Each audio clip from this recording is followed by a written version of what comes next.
Natagpo ang patay ang isang construction worker sa kanyang tinutuluyang barak sa Lipas City. Nagbabalik sa report si Denise Abante.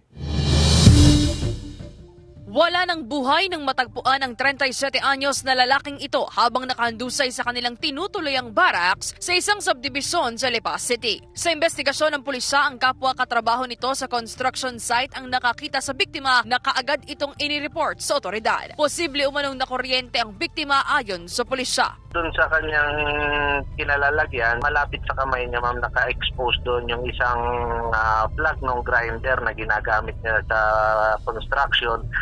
And yung parang artificial cut doon sa wire para itap sana yung plug ng grinder. So based dun sa aming assessment is doon siya, ma'am, nagkaroon ng contact doon sa open wire na supposed to be pagkakabitan niya ng plug ng grinder. Hindi na raw nadala pa sa ospital ang biktima. Nasa isang punerarya sa lungsod ang mga labi ng biktima at nakatakdang isailalim sa autopsy. Ayon sa pulisya, nagkaroon na rin daw ng pag-uusap ang pamilya ng biktima at ang foreman ng construction site hinggil sa mga gastusin ng pagpapalibing sa kaanak. Sinisika pa ng GMA Regional TV Balitang Southern Tagalog na makuhanan ng pahayag ang pamilya ng biktima at foreman nito. Abiso naman ng pulisya sa mga trabahador at residente. Kung sa tingin po natin is hindi tayo sigurado or walang bakanting plug dun sa ating mga paggagawan or kung tayo ay may nakikita na mga open wire, sabihin na agad nito natin sa ating mga lisensyadong electrician para ma-fix na agad at hindi na ito makakos ng anumang insidente.